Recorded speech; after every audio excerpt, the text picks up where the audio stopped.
En unos minutos empezaremos con la programación del día. Muchas gracias por su espera.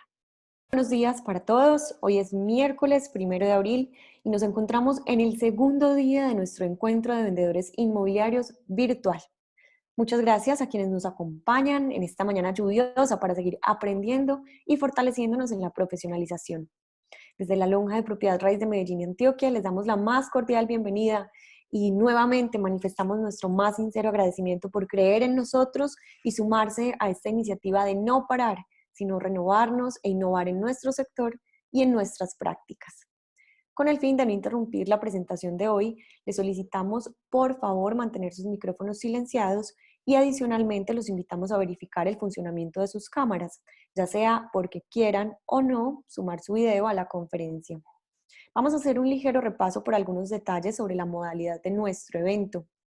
Estamos en nuestro segundo día de evento y tanto hoy como los 2 días siguientes tendremos una conferencia diaria que se llevará a cabo a las 8 de la mañana. Para todas las conferencias usaremos el mismo registro que realizaron para la inscripción al evento, es decir, si ya se inscribieron una vez, no tienen que volver a hacerlo.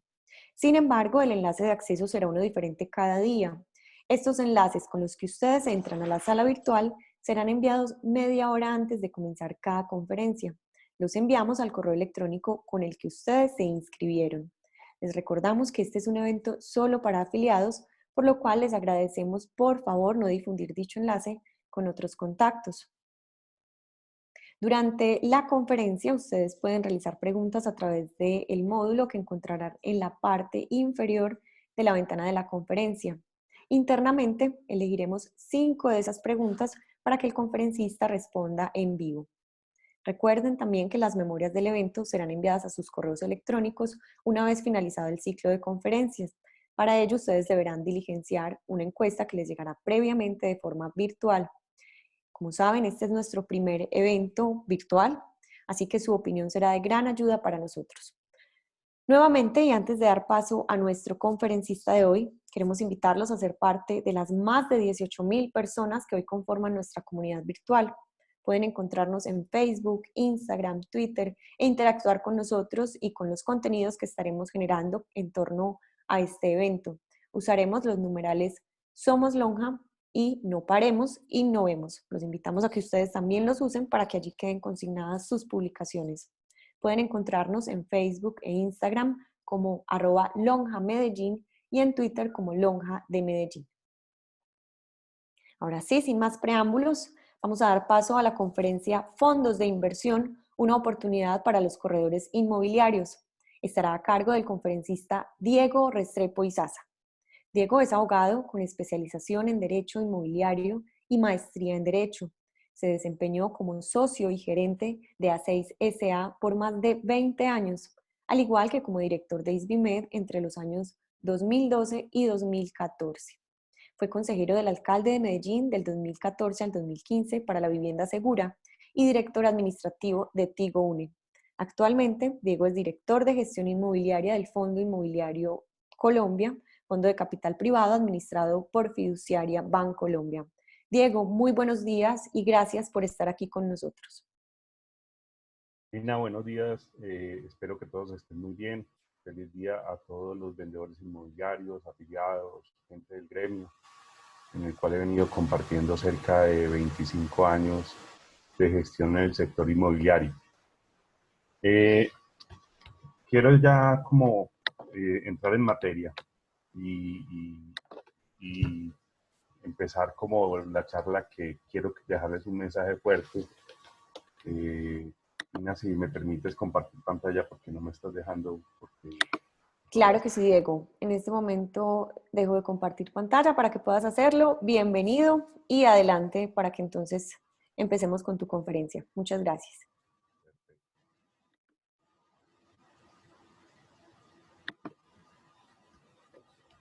Bueno, espero que estén viendo la pantalla.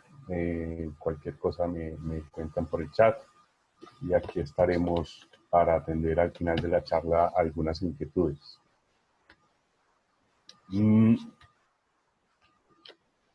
Como decía Lina, actualmente tengo oportunidad de trabajar en el Fondo Inmobiliario Colombia. El Fondo Inmobiliario Colombia es un fondo de hace más de 10 años y anteriormente fui proveedor del fondo, lo vine a hacer y tengo la oportunidad de estar aquí en la gestión del segundo fondo, como vamos a ver, del país. Entonces espero compartirles algunas ideas a ustedes como vendedores inmobiliarios y como asesores inmobiliarios para que esta sea una oportunidad de cambio luego de esta difícil coyuntura por la que nos está haciendo pasar la naturaleza. Entonces, sin más preámbulos, pues hemos dividido la charla en 3 etapas. Una primera etapa vamos a hablar de los fondos inmobiliarios, es la central básicamente. Una segunda fase vamos a hablar del corretaje inmobiliario, es unos 2 o 3 slides nomás, pero que ustedes muchos lo conocen, pero que es parte de la problemática que actualmente presentamos a nivel de fondos. Y el tercero, cuáles son las oportunidades para ustedes como corredores y asesores inmobiliarios de los fondos inmobiliarios en el país. Bueno, vamos a arrancar con la primera parte, los fondos inmobiliarios. En este enlace ustedes podrán encontrar parte de la presentación de lo que hay contenido como tal. También es un portal de empresas que tiene Bancolombia en el sector de la construcción. Y de allá hemos venido construyendo a nivel del fondo como ciertas capacitaciones y ciertos tips de lo que es el fondo. Los fondos inmobiliarios nacen en los años 60, cuando reglamentaron los REIT. Algunos de ustedes saben qué son los REIT, son los fondos inmobiliarios que existen en Estados Unidos, se llama Real Estate Investment Trust o fondos inmobiliarios de largo plazo y alta distribución de caja. Quiere decir que a los inversionistas les devuelven permanentemente sus rendimientos generados por los arrendamientos que generan estos fondos. La iniciativa en los años 60, ubiquémonos en los años 60, era darle fortaleza a esa clase media estadounidense que venía después del gran auge que tuvo la posguerra de los años 40, esa clase media trabajadora donde prácticamente fue la ebullición de Estados Unidos como principal economía del mundo actualmente, acompañada de China, para que tuvieran acceso a inversiones de propiedad raíz y a desarrollos inmobiliarios. Con el tiempo, los fondos fueron necesitando más caja, porque realmente necesitaban más participación del mercado, y los fondos de pensiones americanos fueron autorizados para invertir en los fondos, en los REIT, y esto impulsó mucho más la economía. Inclusive después de varios martes negros, viernes negros de las bolsas en Estados Unidos, donde vieron que los REIT eran vehículos muy seguros para las empresas y para los fondos de pensiones. Actualmente existen en 35 países del mundo desarrollos de normatividad REIT que lo han adoptado. En la gráfica podemos ver algunos de estos y cuándo iniciaron. Si se ve, hay inicios muy tardíos. Inclusive en Colombia iniciaron antes que en México. Ya vamos a hablar un poquito de Colombia, que es de los grandes o de los éxitos que ha tenido las bolsas latinoamericanas. Entonces ahí se puede ver algún desarrollo de esta figura que hace parte de la estabilización económica de los países en desarrollo. Argentina, Chile, México, Panamá, Perú cuentan con regulación específica para la creación y control de estos vehículos de inversión profesional en activos inmobiliarios. Han permitido el impulso y el desarrollo de estos países, en especial en México, como les decíamos, y Perú. John Land LaSalle es una de las, si no la inmobiliaria más grande que tiene el mundo, para que le sigan. Ya ellos se denominan GLL. Ellos sacan unos reportes permanentes y determinan que el gran impulso inmobiliario de Latinoamérica se concentra en cinco ciudades: Ciudad de México, Sao Paulo, Santiago, Lima, Bogotá y Panamá, siendo las más representativas. Estos informes continuamente, GLL es un referente de la industria importante, no solamente a nivel de mercado, sino a nivel de buenas prácticas, y da un vistazo general de lo que se puede hacer en el mercado, en diferentes mercados. Sacan estudios y reportes a nivel de oficinas, de comercio, de la industria inmobiliaria en general, y ha trabajado mucho el tema de los fondos inmobiliarios. Esta figura, esta internacionalización de estos vehículos de inversión inmobiliaria ha permitido la presencia en Latinoamérica de diferentes fondos americanos. El más conocido y el más grande en el mundo se llama Blackstone. Blackstone en Colombia ha tenido acuerdos con Ospinas y Pegasus. Adquirió Patria Investment en Brasil. También encontramos a Tishman. Tishman hace presencia en Brasil con inversión directa en activos comerciales, residenciales y de uso mixto. Tenemos a Equity Internacional, que está en Brasil, Chile y Colombia. Y tenemos PSP, que es un fondo de pensiones canadiense del sector público, donde en Colombia directamente es el inversionista del Fondo Inmobiliario Colombia Internacional y de constructora Amarillo para fondos de desarrollo. El país más representativo, como decíamos ahorita, es México. En México se conocen como fibras y comisos de inversión y bienes raíces. Se crearon en el año 2011. Hoy existen más de 11 fibras inscritas. De esas 11, todas han sido exitosas en general, salvo una, que es un tema político, que es la fibra generada por el aeropuerto que desechó López Obrador, el actual presidente de México, donde se había constituido un fideicomiso de inversión para el desarrollo de este aeropuerto, cosa que tiene que ser liquidada y devuelta la plata a los inversionistas, no se pierde, lo que genera una estabilidad. Otros países son Brasil y Chile. El esquema es muy similar. El esquema es la contribución de propietarios a través de inversiones de contribución, sea en propiedades o en inversiones en efectivo. Generan un administrador de la fibra y salen al mercado inmobiliario para generar liquidez y devolver a los inversionistas básicamente rendimientos. Es un esquema que es el mismo en cualquier parte del mundo. La parte legal es la que difiere, que ahorita vamos a hablar un poquito de ellos, pero realmente es el esquema de buscar y de generar una seriedad en cuanto a la inversión inmobiliaria, respaldado por un administrador y un gestor para distribuir rentabilidades a nivel de unos periodos concretos. Es el mismo esquema en estos 35 y más países de los que veíamos anteriormente. La madurez en los mercados de capitales es clave. ¿Qué es el mercado de capitales? Son las bolsas de valores. Las bolsas de valores realmente es la que llaman a que se permita la inversión en estos vehículos de inversión, porque también algunos inversionistas no están buscando únicamente la rentabilidad a corto plazo, sino a mediano y largo plazo.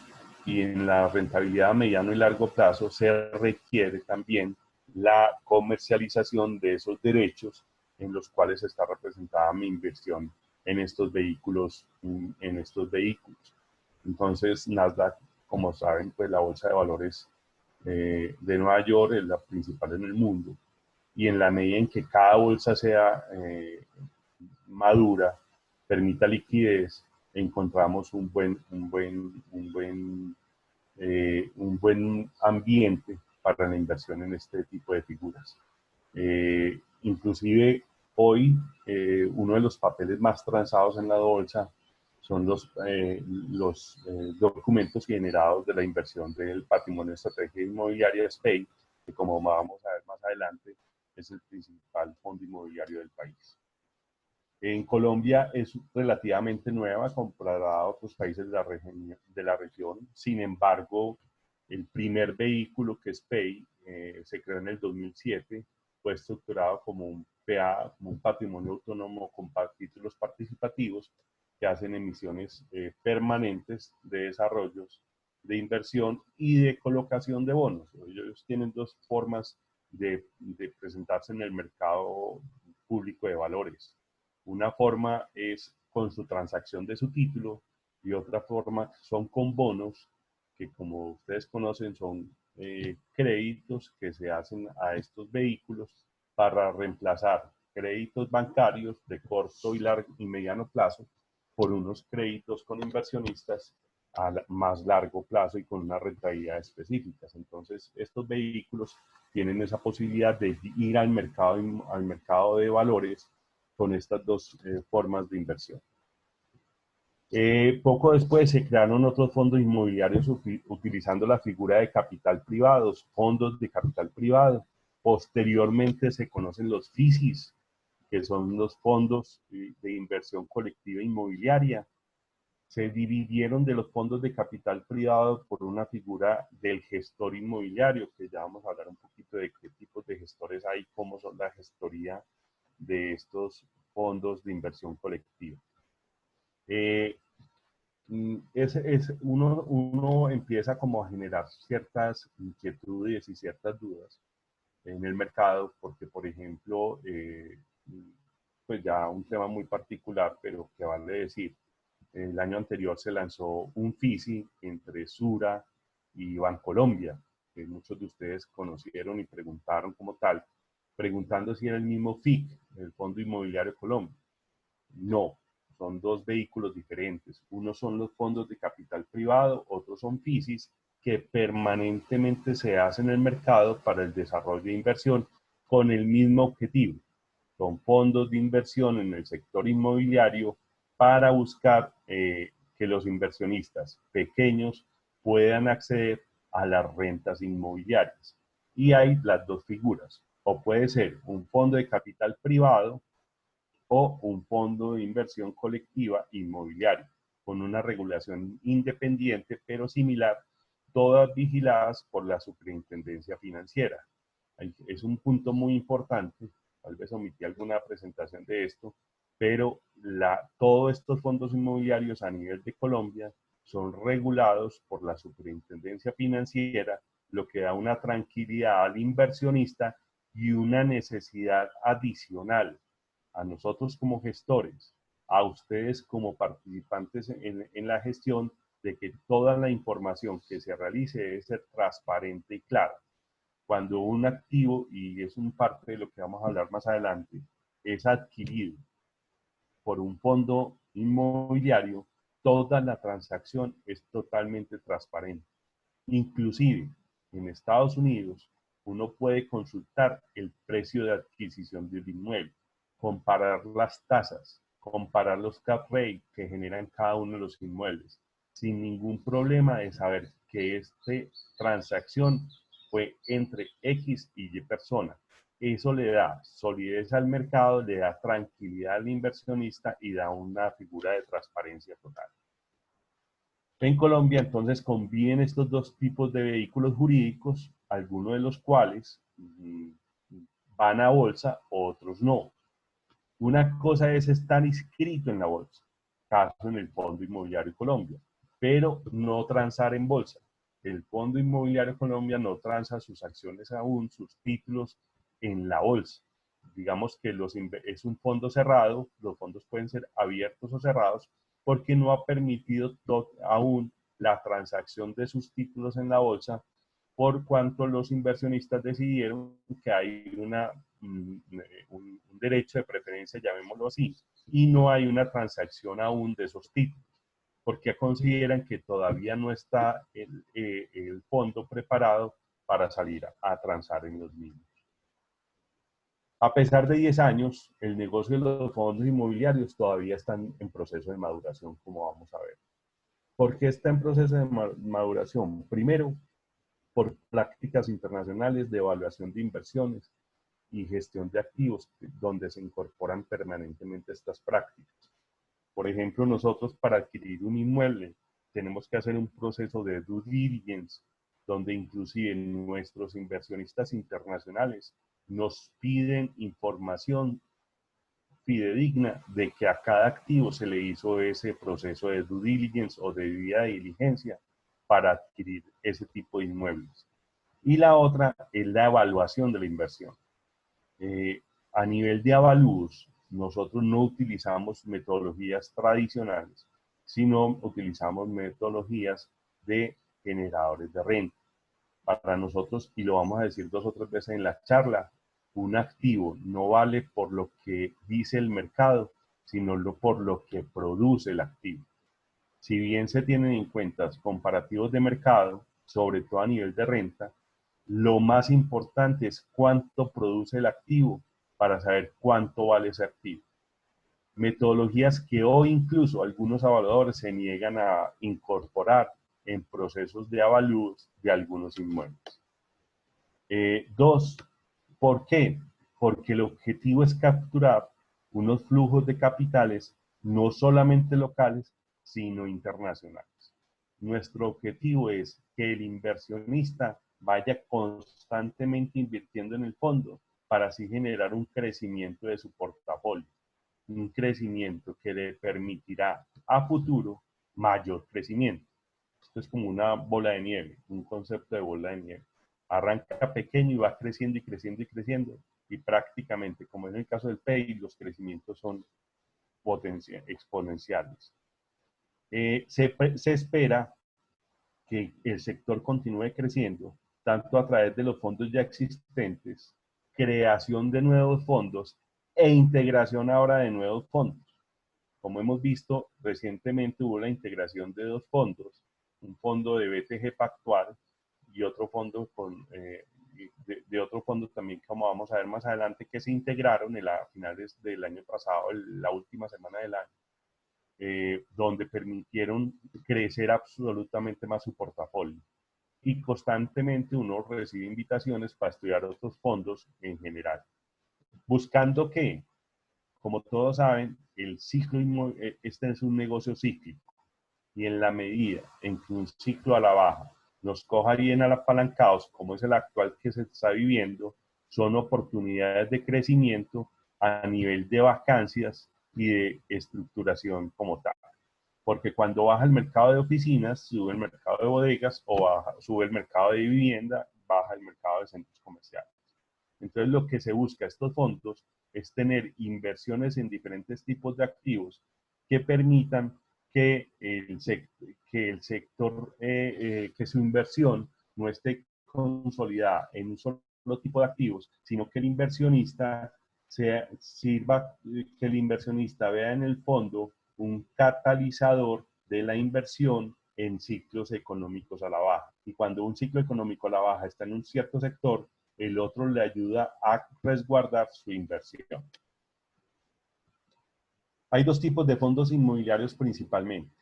Un fondo inmobiliario generador de renta, que normalmente invierte en activos generadores de renta como oficinas, como comercio, como logística, hoteles, industria y vivienda, y otros de desarrollo inmobiliario, donde ellos invierten en proyectos inmobiliarios.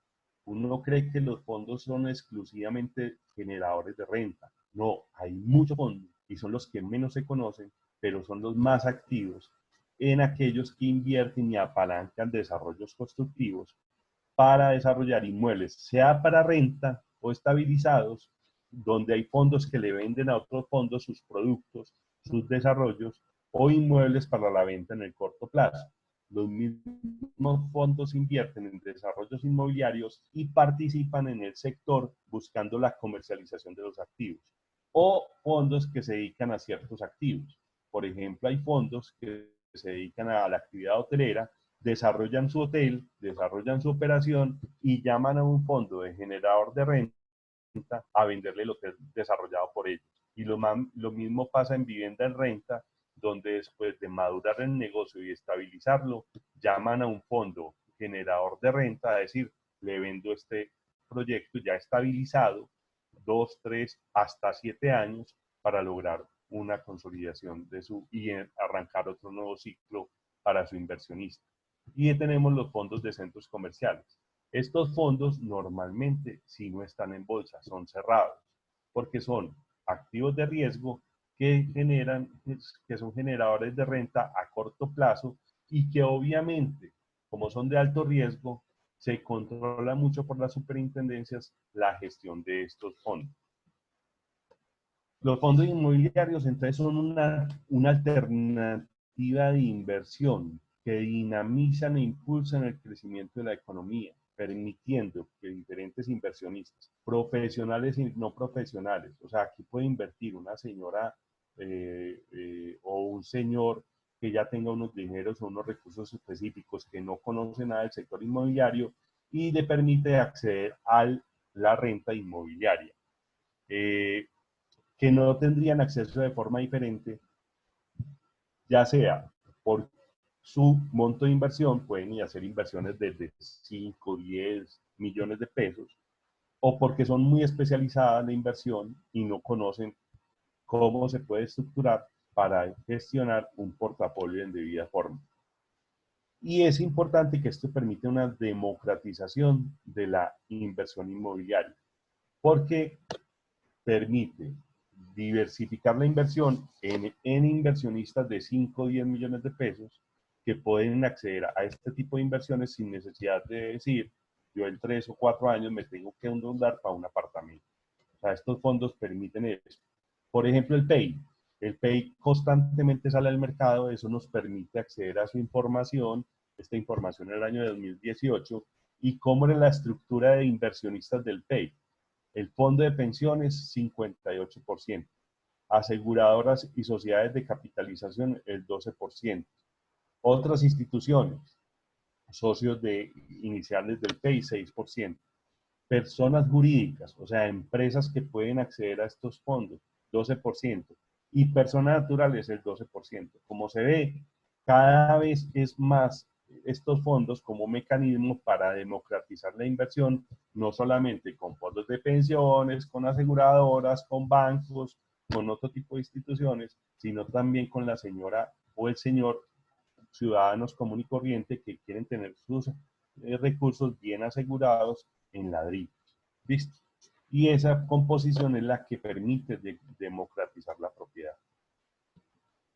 Son canalizadores de recursos al sector inmobiliario. O sea, realmente lo que hacen estos fondos también es decir, evitar que un constructor tenga que buscar y salir a buscar participaciones de terceros en inversiones de largo plazo y apalancar proyectos de alto impacto económico para empresas o inclusive para las ciudades, ya sea por su tamaño o especificaciones.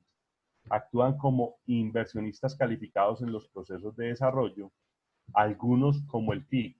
Nosotros participamos en la estructuración inmobiliaria, buscamos lotes, hacemos estudio de normas, estructuramos proyectos, lo cual si hay un vendedor al lado de un proyecto inmobiliario permitiría ir más seguro en una toma de decisión. Somos aliados de compañías promotoras y constructoras, viabilizando grandes inversiones y proyectos que por sus especificaciones y complejidades serían más difíciles de concretar. Tenemos un caso concreto nuestro que es Distrito Vera, que muchos de ustedes lo conocen, cuya primera torre fue totalmente un éxito. Ahí nosotros participamos como copropietarios del proyecto en compañía de Ménsula y Colpatria y estamos desarrollando un proyecto de múltiples porque va a haber activos para comercializar y activos para la renta. Entonces se mezclan las dos figuras, desarrollamos el proyecto, vendemos y conservamos algunos de los activos que allí se desarrollan. Entonces, básicamente los fondos inmobiliarios tienen estos tres tipos de negocio y estos son los tipos de negocios del PIC. Una, compramos activos construidos. buscamos activos que ya están construidos con unas características específicas, con un potencial de arrendatario, donde buscamos celebrar con arrendamientos a largo plazo. Un arrendamiento a largo plazo no es de 2, 3 años, son arrendamientos de mínimo 5, 7, 10 años, ojalá 15 años, con actualizaciones de valores reales. La otra figura es el sale and leaseback o retroarriendo, donde una empresa, normalmente empresas propietarias de algunos activos, necesitan flujo de caja para su funcionamiento, para su negocio, dado que ellos su core no es ser inversionista de propiedad de raíz, se le compra el activo y se hace negocios de arrendamiento sin opción de compra a largo plazo. Simplemente sin cláusulas de salida de esos contratos de arrendamiento de 5 o 10 o 15 años como tal. Y el modelo influye mucho el valor de compra, el periodo de arrendamiento, el canon de arrendamiento, pero a nosotros, por ejemplo, no nos interesa comprar caro porque nos saca del mercado ese activo el día que la empresa se vaya. Entonces, no, muy bueno porque la empresa va a pagar más arrendamiento. No nos interesa que pague más arrendamiento, sino que pague el arrendamiento justo, porque tampoco se quiere exprimir al arrendatario en su valor. Y el tercer tipo de negocio, como ya lo vimos, es desarrollos inmobiliarios para conservar o vender, donde buscamos lotes, desarrollamos el inmueble, construimos en alianza con un constructor, que es su core, nosotros no somos constructores, pero buscamos, ya sea buscamos un arrendatario a través de BTS o del mercado, sea para conservar en el portafolio o inclusive para vender, como les ponía el caso de B. También somos aliados del crecimiento de ciudades y en especial de arrendatarios donde ellos deciden o arriendo o compro. Básicamente, como les decía, los sale and leaseback son decisiones de decir, vea, no compre, arriende. Esta figura de sale and leaseback está muy cuestionada por las normas de contabilidad, porque la norma IFRS actualmente tiene una normatividad específica. Para los que tienen algo en el conocimiento como tal, saben de qué les estoy hablando, no voy a entrar en eso, pero según las normas contables, quien tenga flujo de caja va a preferir ser propietario, pero quien no tenga flujo de caja sí necesita ser arrendatario. Entonces no es un tema tampoco únicamente de flujos, también es un tema tributario y contable que hay que analizar para definir qué es lo mejor y qué es lo mejor de asesorar ustedes como comercializadores de esa empresa y no invitarlos a ellos, venga, yo le tengo un fondo que le puede comprar. No, a lo mejor ellos no necesitan el flujo y por temas tributarios es preferible quedarse ellos en arrendamiento.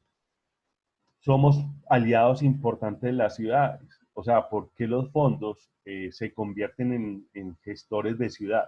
Cada vez es más difícil hacer renovación urbana porque necesitamos flujos de capital de forma importante y se hacen relaciones con municipios y con distritos. En Bogotá tenemos un caso concreto de Amarillo, donde está desarrollando un plan parcial que se llama Prosenio, y en Medellín lo más reciente que hemos trabajado somos nosotros los jugadores importantes de Palermo, donde se está haciendo una operación urbana a través de un plan de renovación urbana, un plan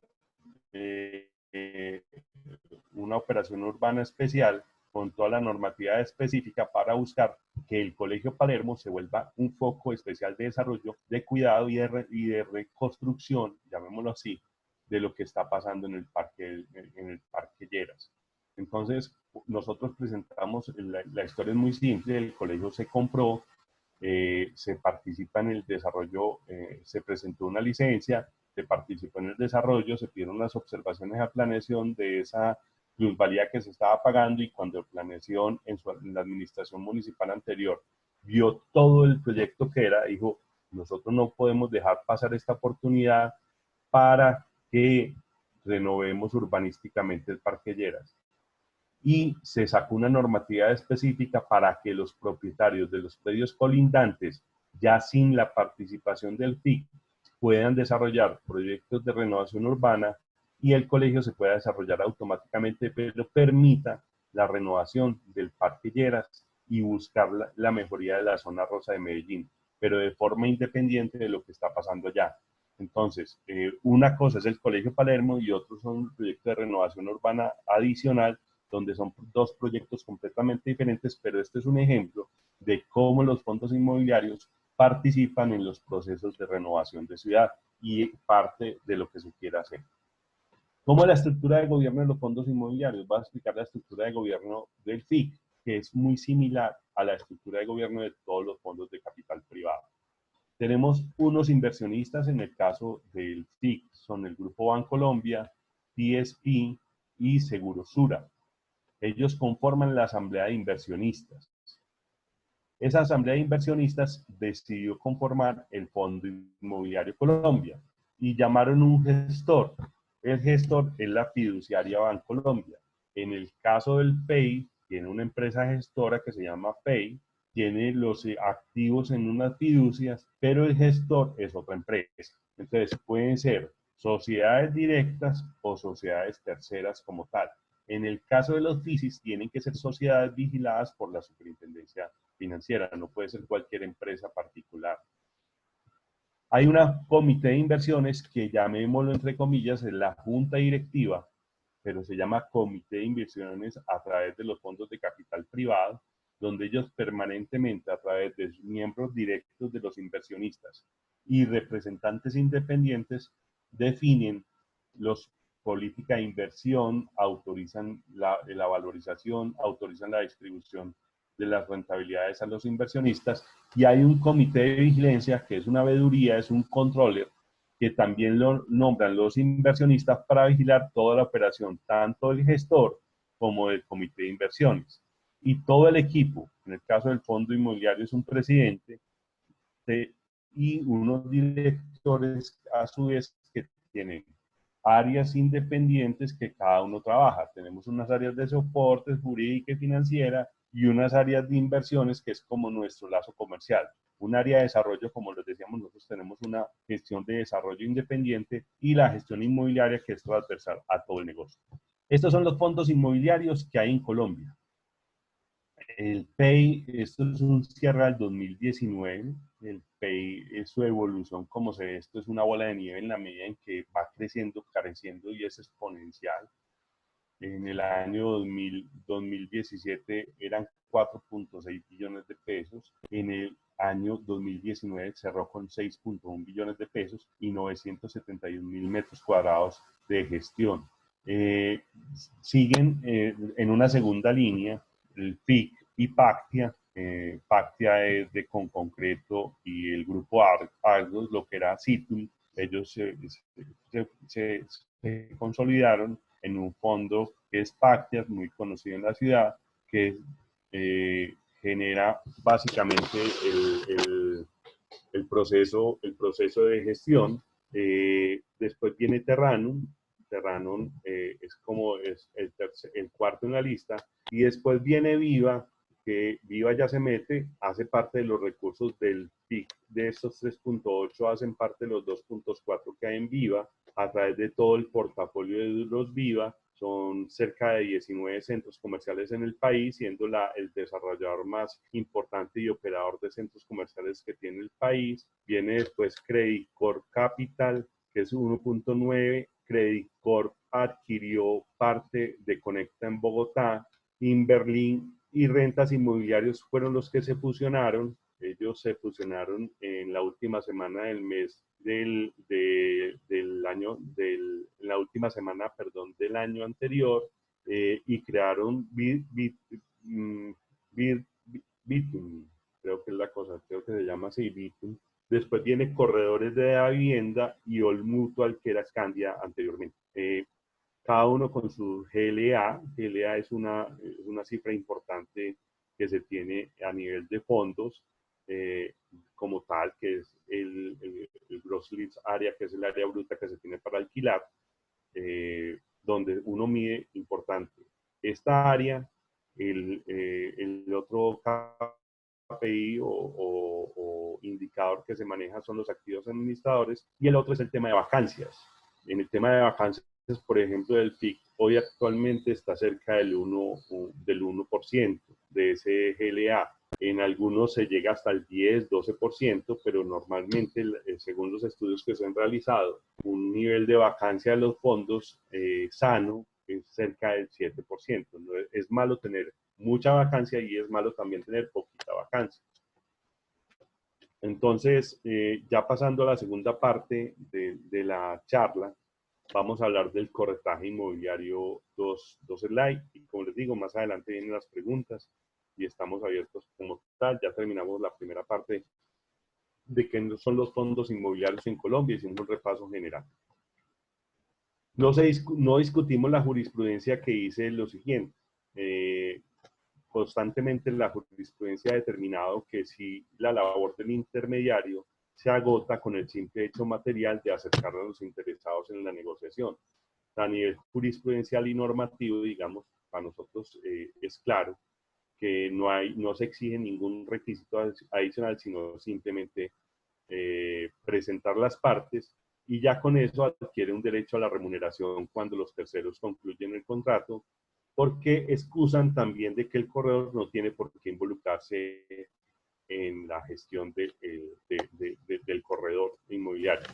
Sin embargo, para nosotros, los corredores, y cuando hemos trabajado con los corredores, se les exige participar en lo siguiente. Nosotros buscamos corredores de dos tipos, tanto para la venta como para el arriendo.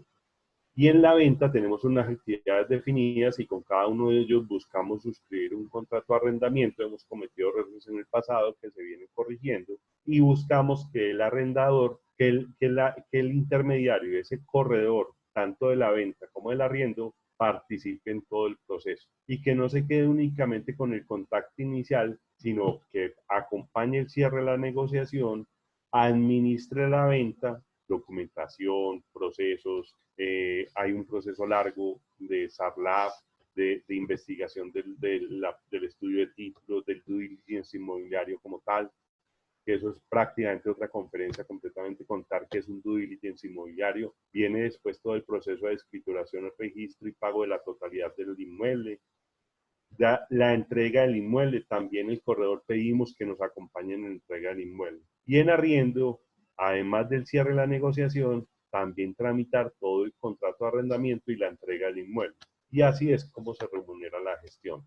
Entonces, uno dice, hombre, los fondos hacen unos negocios muy grandes. ¿Cómo participar en este tipo de negocios? Por ejemplo, ponemos el caso de que Credit Corp compró el 35% del Centro Empresarial Conecta. Uno dice, no, eso lo hicieron de forma directa. Sin embargo, aquí intervino John Land LaSalle. John Land LaSalle fue asesor inmobiliario de Terranum y participaron tanto asesorías de Inmoval como de Terranum, ya desde el punto de vista financiero, y se da la apertura de que empresas inmobiliarias netamente participen en este tipo de actividades.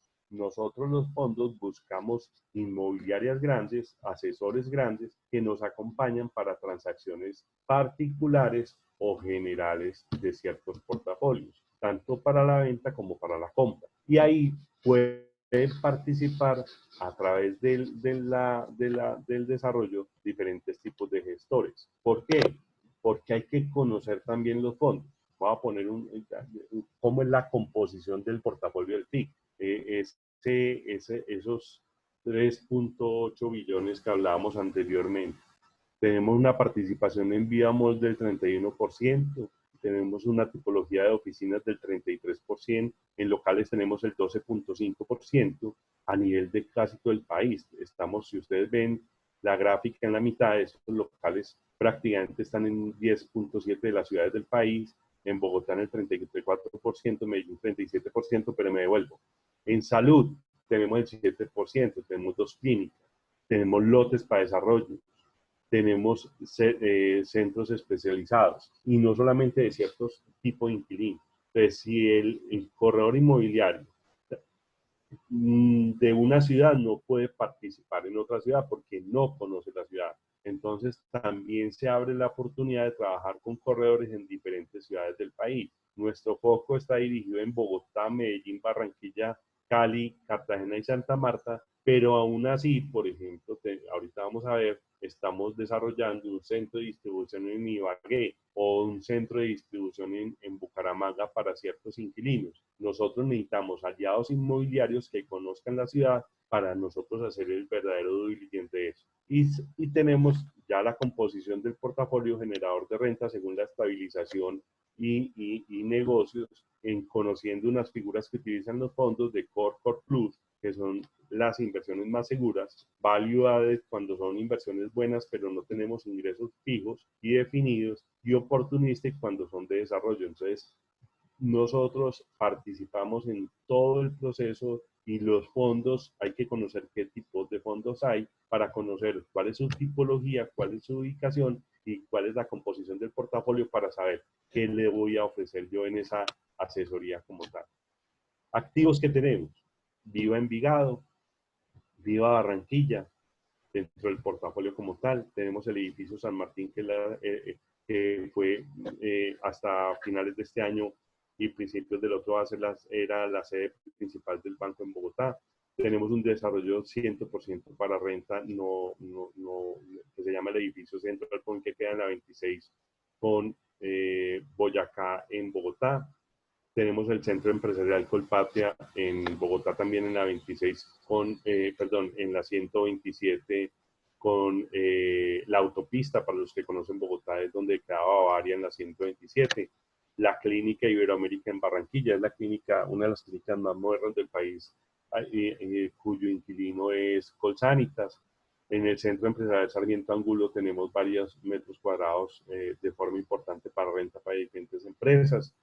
Somos dueños del éxito de Unicentro de Cali, el éxito de Unicentro Medellín. Esto no hace parte del portafolio de Viva, pero somos propietarios de estos activos 100% nosotros.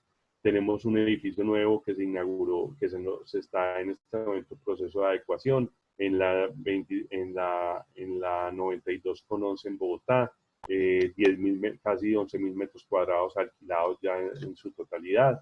En este momento estamos desarrollando Vera, estamos desarrollando Palermo. En Palermo todo va a ser para renta, no hay nada de venta. Ahí va a haber comercio, oficinas, vivienda y hoteles, no va a ser centros comerciales. Ahí hablado mucho pues de que allá iba a ser un Viva y todo, no es cierto realmente. Estamos haciendo FIC 48, la Torre 1 en Ciudad del Río, que termina este año al lado de la Clínica del Prado. Es un edificio para renta 100% de oficinas, 23.000 metros cuadrados. Cova Girardota, que es el centro de distribución de Cova, 17.000 metros cuadrados, que ya está en fase final pues, de entrega. Estamos haciendo un CI en Ibagué, un centro de distribución para justo y bueno. Ya arrancamos la segunda etapa de Central Point, el que les mostraba ahorita, y estamos haciendo Bancolombia Caribe en el sector no fue el nombre, en Barranquilla, pues en el sector que era el plan de desarrollo de Argos en Barranquilla. Nuestros arrendatarios son muchos de estos, o sea, algunos llegan de forma directa, pero en su gran mayoría se trabaja a través de corredores. Entonces dirán, no, es que ustedes trabajan únicamente con Bancolombia. No, realmente los fondos inmobiliarios no se pueden casar con un solo tipo de inquilinos. Entonces uno busca en el mercado, tanto del sector público como sector privado, telecomunicaciones, de todo, esos tipos de inquilinos, y eso nos permite a nosotros participar en procesos de crecimiento de los fondos, y los fondos constantemente necesitan atender requerimientos, sea de forma directa o a través de asesores inmobiliarios, para lograr esto. Pero todo quien no conoce, por ejemplo, gente en el Grupo Bolívar, entonces simplemente con el hecho de presentar las partes del Grupo Bolívar al FIC, yo con eso ya me gané la comisión. No, ese es uno de los mensajes importantes que les quiero transmitir. Tal vez esa sentencia se está volviendo inclusive una piedra en el zapato para decir que cualquier presentación que yo haga ya se genera. ¿Por qué? Porque muchas veces es más importante la participación en la estructuración de proyectos por parte de los asesores que la misma gestión del fondo para cerrar un negocio. Entonces, pasemos a la tercera parte, ya que es la última para terminar, cuáles son las oportunidades en sí del corredor como tal. Y me atreví a hacer como unas encuestas, hablando con mucha gente del sector, de los fondos, de corredores inmobiliarios, de estas empresas como John LaSalle y otras, para decir, venga, ¿usted qué le quiere decir a los vendedores a raíz de esta conferencia que tengo? ¿Qué quiere usted participar? Porque es que estos corredores, a veces por su tamaño, no son capaces de llegar a un fondo como Bancolombia, pero sí hay oportunidad. Y vean los siguientes mensajes. Esto primero es una relación de largo plazo. Esto es como un juego de escalera que jugábamos cuando chiquitos o que inclusive ahorita en cuarentena aprovechamos y jugar. O sea, se baja, se sube, hay veces no termina, hay veces sí termina. Pero esto es un negocio a largo plazo, donde esperamos que todos estos consejos sean recibidos de la mejor manera, porque lo que se busca en los fondos es tener relaciones a largo plazo por ese principio que se tiene. Se puede pagar hoy una comisión, pero cerrar la oportunidad de trabajar con el fondo, porque las relaciones son a largo plazo, no a corto plazo. Primero, ser formal. Hay que documentar todo el proceso y solicite que el fondo lo documente, que le entregue los contratos, las cartas de permiso o las comunicaciones directas donde usted sí se sienta como un aliado del fondo, retroalimente las fallas del fondo. O sea, tenemos que ser formales, menos informalidad. Hay veces, inclusive los funcionarios de los fondos son muy informales, porque somos inmobiliarios también. Eso es un tema complejo de todo el sector de la cadena. Hay que ser formal.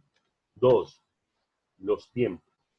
Los tiempos de los fondos son tiempos lentos. Estos negocios no se hacen ni siquiera un arrendamiento de forma inmediata. No es traiga los papeles y yo lo autorizo. Hay que hacer estudios de crédito, muchos fondos constituyen sus pólizas, otros no. Entonces, al no constituir pólizas, prácticamente ellos hacen los mismos estudios que hacen unas pólizas. Entonces, el tiempo de los fondos, sobre todo también cuando hay proyectos de lotes, es muy diferente a los procesos o compra de venta de otros mercados. Tercero, dejar las puertas abiertas. Esto me lo decía unos compañeros de otro fondo, donde si usted encontró que le generó valor, ese fondo le va a seguir tocando la puerta. O sea, ese fondo lo va a seguir llamando, no solamente para que lo acompañe en procesos de compra, sino también de venta. O sea, deje siempre las puertas abiertas, no las cierre. Cuarto, solemnidad en el proceso. Una cosa es ser formal, pero otra es solemnidad. Es que yo conozco un fondo que está buscando un lote. O oiga, que es que el fondo necesita un lote. Yo sé que ese lote lo están vendiendo y yo lo ofrezco. No, los mandatos deben ser reales, no de oídos, tanto para la venta como para la compra y la contratación de áreas vacantes. O sea, los mandatos tienen que ser formales, no de oídos. Porque como les decía ahorita, ¿quién no conoce a alguien en el sector de Bolívar? A nosotros inclusive nos dice, mira, yo tengo una empresa que necesita tanta área. ¿Quién es la empresa? No se la voy a decir. Señor, no me sirve. Resulta que esa empresa eran nuestros mismos inversionistas con los que tenemos un trabajo, Sura o Bancolombia. Es decir, no es que yo ya tengo con ellos unos convenios directos y sé que lo está buscando y ya se lo ofrecí, porque me tiene que usted decir que usted tiene un cliente como Sura Bancolombia, que es mi inversionista, para yo alquilarle más áreas. Y eso se da permanentemente. Quinto, primero conozca el inmueble y luego lo ofrezca. Haga su propio due diligence inmobiliario. Si es para un inmueble para desarrollo o es estabilizado, determine el estado físico, jurídico, financiero y legal. Como les decía, el due diligence dado para otra conferencia completamente, porque la transacción debe ser totalmente transparente.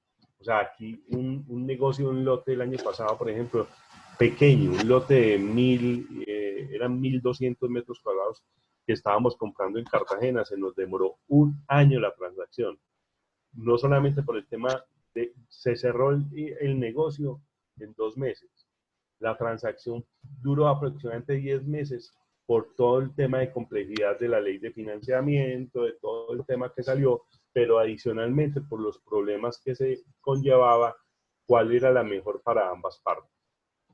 Quinto, conozca el fondo. O sea, tenemos a ver si le estoy vendiendo a un fondo de capital privado, a un FISI o lo que se llaman Family Office. ¿Qué son los Family Office? Son fondos de inversión de familias, grupos de familia que tienen excedentes de liquidez, que invierten directamente o a través de figuras como PAs o sociedades y vean cuál es lo que ellos quieren, a qué le están buscando, sus activos.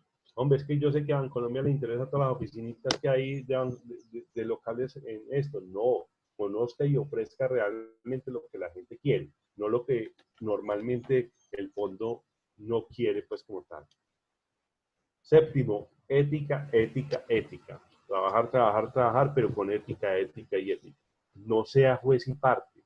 Una cosa es valorar, otra cosa es estructurar y otra cosa es comercializar. Todos los huevos no caen en la misma canasta. O sea, realmente es una falla ética de decir, venga, yo primero hago el avalúo, estructuro y también comercializo, porque normalmente los fondos revisan toda esa gestión. Entonces, no sea juez y parte. Si usted tiene un negocio como tal y no participe en los otros desarrollos del negocio, o sea, permita que haya unos 2 o 3 terceros que le verifiquen a usted la información para lograr desarrollar el proyecto.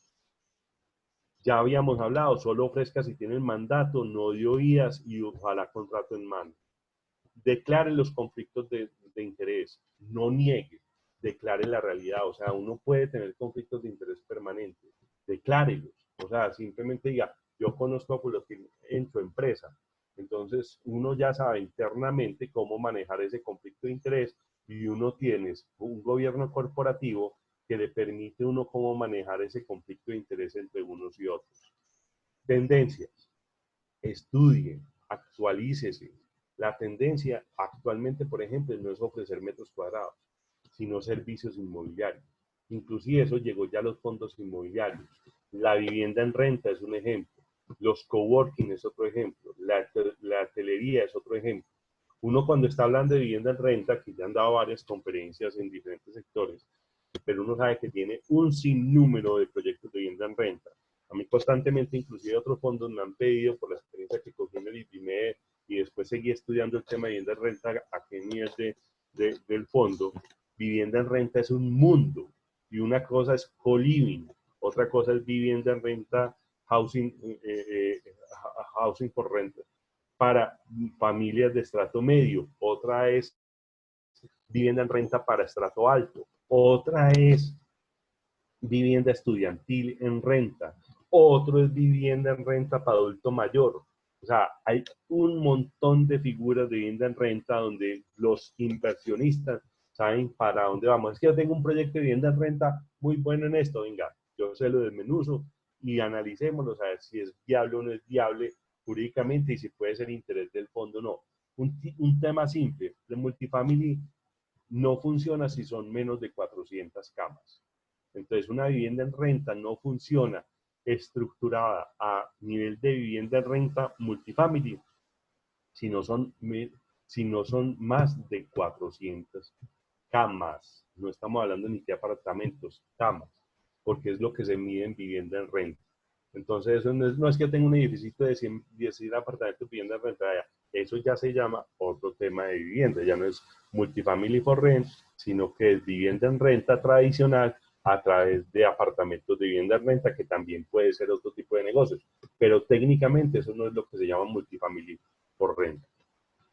Haga alianzas. Entonces, John Lan Lasal, por ejemplo, para el negocio de Conecta, tuvo que haber hecho alianzas.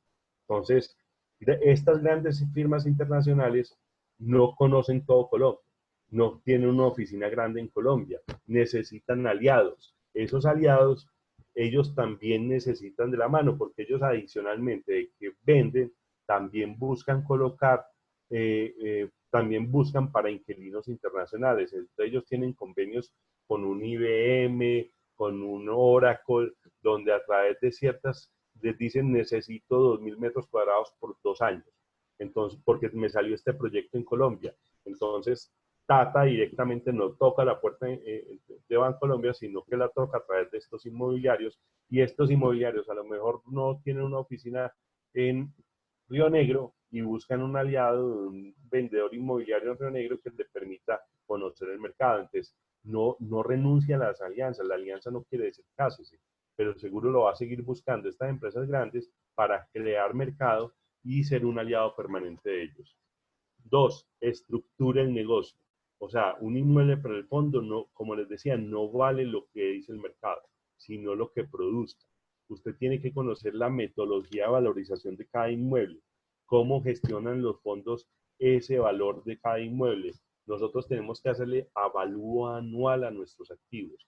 Ese avalúo es a base de renta, cuánto está produciendo, qué contrato se vence, cuál es la tasa de capitalización del inmueble. Si el local genera vacancia, ¿usted qué posibilidades de desarrollo tiene a futuro? Entonces yo no puedo evaluar, un ejemplo, ese éxito que yo tengo en Unicentro a un comparativo de mercado y de otros locales en el mismo Unicentro. Yo tengo que hacer un análisis de renta de lo que me está produciendo el éxito, cuánto me está pagando de arrendamiento, qué pasa si el contrato que se vence, por decirlo no es cierto, se me vence en el 2030, qué pasaría en el año 2031 si el éxito decide cerrar actualmente. ¿Qué pasa si hay una crisis en el mercado como la que tenemos hoy en el COVID? ¿Qué va a pasar con la congelación de arrendamientos? ¿El próximo año le voy a poder subir o no? Eso hay que conocerlo y esa hace parte de la estructuración del negocio el día que usted traiga un sale and leaseback, por ejemplo. Entonces, como conclusión ya para cerrar, esto es un juego a largo plazo y uno escoge cuánto durará en este juego. Si uno juega arriesgado, como el monopolio, o puede durar mucho, o lo sacan en la primera. ¿Por qué? Porque no se trata de presentar a los jugadores en el negocio, sino se trata de asesorar. Ese es el mensaje más importante que les quería dejar en la charla de hoy. Me uno al tema, tenemos que no parar, tenemos que innovar, como nos invita la lonja, y parte de esa innovación es concentrémonos en estos días a estudiar, a prepararnos, a saber que nuestro negocio no es presentar gente, no es estrechar las manos, es llevar negocios estructurados, porque este negocio cambió hace 15 años en Colombia con la aparición de los fondos inmobiliarios. Muchas gracias y ahora sí podemos pasar a las preguntas. Diego, muchísimas gracias a ti por la conferencia y pues también por sumarte a esta iniciativa que es con lo que hemos estado invitando a nuestros afiliados todos estos días. No paremos, innovemos, encontremos nuevas formas de hacer las cosas, así como lo hicimos con este que es nuestro primer evento virtual, Encuentro de Vendedores Inmobiliarios Virtual. Bueno, pasamos entonces a la parte de las preguntas. Como les habíamos contado, seleccionamos 5 preguntas entre las que ustedes nos hicieron, que digamos condensan varias de las inquietudes que recibimos. La primera de ellas, Diego, nos la hace Carlos Mario Palacio y dice: ¿cuál es la comisión que se le paga al asesor inmobiliario al hacer un cierre de negocio con el fondo? Bueno, mira, nosotros tenemos diferentes pagos de comisiones según el tamaño del negocio. Entonces, hay negocios pequeños que se pagan el 3, en el tema, el 3% del negocio, pero hay negocios muy grandes que se pagan menos. En el caso de las rentas, se paga inclusive más de lo que paga el mercado. Hay veces dicen, no, es que pagamos un cabrón no más. Hay veces, inclusive lo que se paga es que el contrato de arrendamiento sea de largo plazo. Si es de largo plazo, la comisión es mucho mayor. Entonces, cada negocio se evalúa de forma independiente según el activo, según si de exclusividad o no sea exclusividad. Nosotros los fondos en general no nos gustan las exclusividades. Nos lo han dicho inclusive las firmas internacionales, den exclusividad. No podemos dar exclusividad. Hay muchos factores que se han estudiado. Sí se busca para ciertos negocios tener una sombrilla de 2 o 3 asesores que busquen otros inmobiliarios. Entonces, uno trae el negocio según la comisión que se da. Pero realmente nosotros inclusive somos más compradores que vendedores. Entonces la comisión la paga inclusive el vendedor, no nosotros. Bueno, Diego, la siguiente pregunta nos la hace Catalina Romero y ella dice: en la figura del sale and leaseback, al final del contrato, ¿se le vende al arrendatario el inmueble? No, ahí lo conté, el sale and leaseback que nosotros hacemos no es un leasing tradicional, no es un leasing financiero, sino que es exclusivamente un arrendamiento. Cuando hablamos de lease, no es leasing, sino es arrendamiento. Lease en inglés quiere decir arrendamiento, entonces venda y arriende, devuelven arrendamiento, pero no venda al final. No hay cláusula de retroventa. Algunos inquilinos, algunos dicen, deme la opción si usted lo decide vender, pero es una opción, simplemente una primera opción de compra. No es una opción, no es una obligación de ofrecer el arrendamiento, porque el objetivo nuestro es generar valor con el tiempo.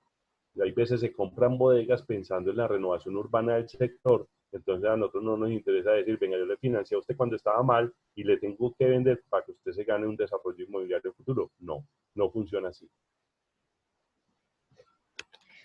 Bueno, a continuación tenemos una pregunta que nos hace Marta Ospina y es, ¿cuál ha sido la rentabilidad para los inversionistas versus la inflación? Y también si hay un tiempo de permanencia obligatorio para los inversionistas. Son dos preguntas en una que nos hace Marta. La primera es la rentabilidad versus la inflación, es muy superior. O sea, si uno coge todas las rentabilidades, por ejemplo, del PEI, el yield el año anterior estuvo cerca del 5.6, 5.7 y tuvimos una inflación del 3.8. Entonces, cuando la inflación básicamente es superada 2 o 3 veces, inclusive por muchos fondos, la inversión es muy rentable, pues, o sea, es muy rentable para los inversionistas. Y el tiempo de permanencia, sí, hay fondos que le dicen a usted, usted tiene que estar en este fondo mínimo tanto tiempo. Sin embargo, cuando está en el mercado público de valores, en fondos como el PEI, yo puedo ir a salir a vender en cualquier momento. Eso depende de la reglamentación de cada fondo. Los FISIs sí ponen tiempos de 10, 12 años, por eso la inversión no es tan grande, la gente se olvida de su platica y a usted le devuelven una rentabilidad mínima esperada en ese tiempo.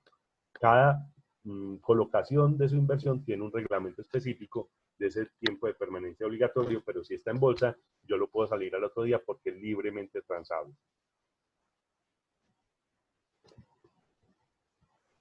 Bueno, continuamos entonces.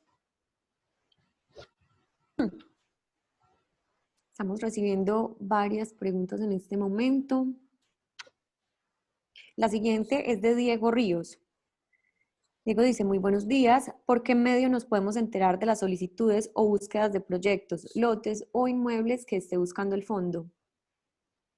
Ahí viene un tema y es, uno no puede decir, venga, a la comunidad en general estamos buscando esto. No, uno busca a ciertos aliados, por eso el mensaje es, haga alianzas, a ciertos aliados de forma permanente que queremos tener con ellos contactos permanentes y nosotros le decimos a ese corredor que nos ha ido muy bien toda la vida, estamos buscando este tipo de inmuebles y ellos ya tocan a 2 o 3 inmobiliarios.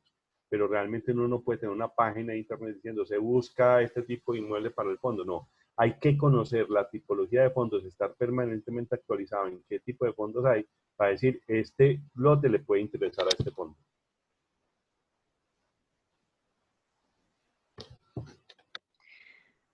Listo, vamos a...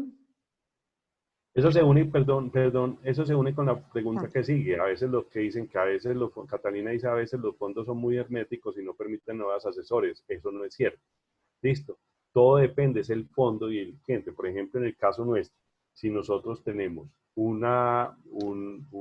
estamos construyendo un edificio como el de 48 en Ciudad del Río, de 23.000 metros cuadrados, y tenemos y alguien tiene de ustedes una necesidad de un cliente que está buscando 1.000 metros cuadrados para oficinas, simplemente nos toca la puerta y inmediatamente lo hacemos directamente. O sea, ahí no hay necesidad de nada. El tema es tener la necesidad, no crearla. Ah, venga, es que ofrézcame, deme los 23.000 metros cuadrados, yo se los coloco. Eso no funciona así. Traiga al cliente real e inmediatamente se da. bueno, Diego, entonces así creo que queda respondida la pregunta de Catalina. Seguimos entonces con la que nos hace Carlos J. Arango. Él nos pide, es importante que Diego aclare a partir de qué monto es que invierte el fondo para que no le vayan a empezar a ofrecer inmuebles por debajo de los 20.000 metros. No, 20.000 millones. millones. Realmente es que lo que decía es, más que todo es un mensaje de conocer los fondos. Por ejemplo, a mí al fondo no les interesa adquirir locales en centros comerciales. ¿Por qué? Porque en este momento, ¿cuál es nuestro enfoque? Sabiendo que nosotros estamos en Viva. Yo no me voy a poner a comprar locales en otro centro comercial cuando yo tengo Viva como tal. Entonces, ¿usted para qué le ofrece al fondo locales locales en centros comerciales cuando tiene ya la inversión concreta en centros comerciales a través de Viva. Y es cierto, o sea, el tema no son inmuebles de 5.000, 10.000 millones de pesos. A lo mejor un inmueble de 10.000 nos interesa. Uno no puede decir que el monto son mínimo 20.000. Nos puede interesar porque es un futuro desarrollo tipo lote interesante y todo, porque es que realmente los 20.000 es la inversión final, porque hay que contar que esos 20.000 incluyen el desarrollo. Entonces, cada inmueble se permite tal. Lo que pasa es que a mí, ¿para qué me van a ofrecer un lote en Río Negro para desarrollar una parcelación cuando el fondo inmobiliario no invierte en parcelaciones? ¿Me entienden? O sea, cada fondo tiene su propio, porque la idea no es únicamente hablar del FIC, sino que cada fondo tiene su propio nicho de inversión, su propio core de inversión. Entonces, yo al fondo no le voy a ofrecer lotes para Río Negro. Entonces, nuestro monto mínimo, nuestro ticket mínimo, inclusive ni siquiera es 20.000, son 40.000 millones de pesos, pero la inversión completa en el desarrollo y ojalá inmuebles para quedarnos. Por ejemplo, vivienda, nosotros no estamos invirtiendo en este momento en vivienda, no estamos invirtiendo en locales comerciales, entonces ya son dos nichos de mercado, dos nichos de inmuebles que salen. No estamos invirtiendo en oficinas donde no tengamos control. Entonces, ¿para qué yo voy a comprar un piso de un edificio si yo ahí no tengo el control de ese edificio? Entonces, también es un tema de saber, hay fondos que sí les interesa ese piso en ese edificio o esos locales en otro edificio. Hay que conocer el fondo. Bueno, Diego, muchísimas gracias. Esta era la última pregunta que íbamos a responderle al público. De esta manera, pues entonces llegamos al final de la programación académica. Mil gracias por acompañarnos en esta mañana y en nuestro encuentro de vendedores inmobiliarios para ayudarnos a profundizar en este tema que sabemos que es tan valioso para nuestro sector. Muchas gracias.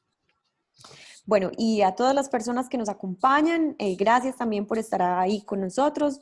De esta manera, entonces, llegamos al final de la jornada de hoy. Recuerden, esta es una conferencia enmarcada en la 5ª edición del Encuentro de Vendedores Inmobiliarios.